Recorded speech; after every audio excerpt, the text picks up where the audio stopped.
Barrister साहब, एक चीज़ ये है कि अभी तो पानी आ रहा है, फिर जैसे चौधरी मंजूर साहब फरमा रहे थे और जैसे हमने इससे पहले सिचुएशन देखी है कि जब पानी आके या तो खड़ा रहता है या फिर गुजर जाता है। एक एस्पेक्ट की आपने बात की जो कि फूड सिक्योरिटी से मुतालिक था कि चावल की काश्त के इलाके वो बुरी तरह मुतासर हुए। लास्ट ईयर आपने बताया कि $4 अरब की हमने एक्सपोर्ट की थी, इस दफ़ा वल्लाह आलम क्या होगा।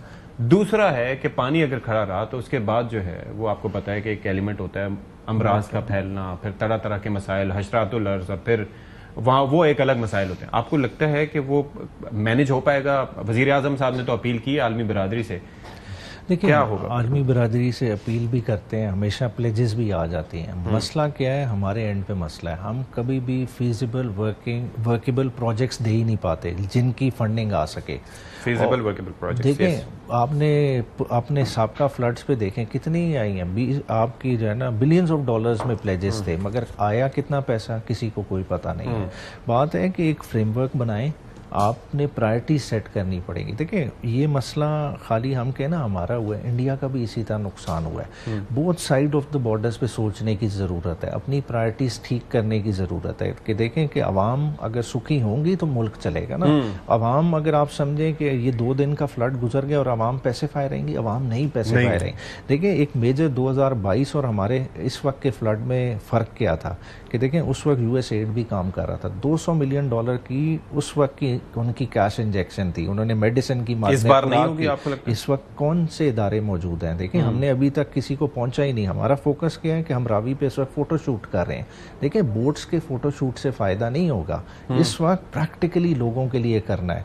लोगों तक आप रिलीफ किस तरह से पहुंचा सकते हैं और दोबारा से किसान को दोबारा पैरों पे किस तरह से खड़ा करना है, उसका वर्केबल सोल्यूशन बनाना पड़ेगा। और उसके लिए करने के लिए मैं समझता हूँ अक्रॉस द बोर्ड इन्हें अभी फिल फॉर इस चीज़ पे आवाज़ उठानी चाहिए। अगर यूएस है, यूएस से बात करें, आईएमएफ है, उनसे जो रेलेवेंट कंसेशंस लेनी है। आपने अभी क्लाइमेट रेजिलियंस के लिए $1 बिलियन लिया, जो होती है वो $1 बिलियन लिया है, वो किस लिए लिया है? वो इन प्रोजेक्ट्स पे इस्तेमाल करें, क्योंकि ये आपको अफेक्ट कर रहे हैं। आपका नाला डेक नाला एक इस तरह तो नहीं आप छोड़ सकते ना, वंस एंड फॉर ऑल हल करें। और आपको रावी जो नाला बना हुआ है वो नाला नहीं रहेगा अगर आप प्रॉपर वाटर मैनेजमेंट करें कि जब सीजन हो जेलम से आप चनाब की तरफ पानी ट्रांसफर करें और चनाब से रावी भी ट्रांसफर हो सकता है। अगर रूडा का प्रोजेक्ट अगर हमने इन्विजेज किया तो वो ऐसे नहीं इन्विजेज किया था, वो 6 लाख क्यूसेक पानी भी गुजर जाता तो रूडा को कुछ नहीं होना था। आपने पॉन्ड्स बनाने थे, आपने झीलें बनानी थी। बात है जब तक नहीं करेंगे आपका ना वाटर रिचार्ज का सिलसिला बनेगा,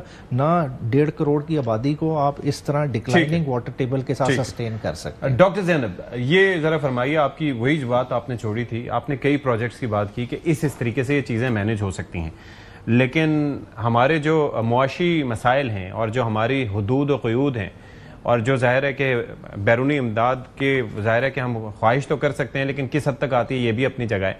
इनमें से कितने मंसूबे जो आपने बयान फरमाए ये फिजिबल हैं? और दूसरा एक मैं आपसे ये भी जानना चाहूँगा कि ये जो मामला अपनी जगह हो गया, पानी जो है वो आया और इंशाल्लाह अगर गुजर भी जाता है उसके बाद के चैलेंजेस भी जो हैं वो वबाई अमराज की सूरत में या 10 तरह की, आपको लगता है कि हमारी कैपेसिटी इस वक्त है कि हम उससे निमट सकें?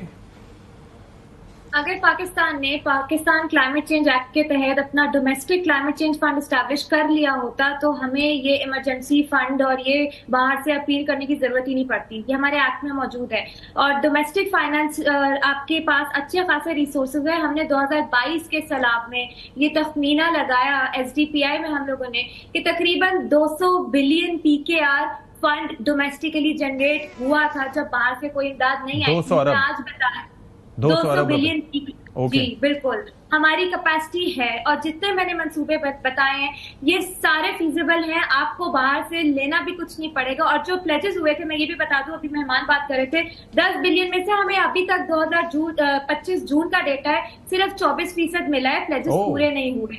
तो ये डेटा मौजूद है और सूबों को हमने क्या देना था, सिर्फ 5% तो ग्रांट थी, उसमें से हम रिहेबिलिटेशन करते क्या करते, तो बाहर से कोई पैसा नहीं आ रहा। हम डोमेस्टिक फाइनेंस टैप करें, अपना तखमीना लगाए और वो हमने बता दिया आपको, थिंक टैंक्स हम काम ये करते हैं, हम बता रहे हैं आपको। डॉक्टर ज़ैनब एक चीज मुझे बताएं कि आप ये जो फरमा रही थी कि इस हवाले से एक्ट मौजूद है, वो एक्ट क्या कहता है बेसिकली?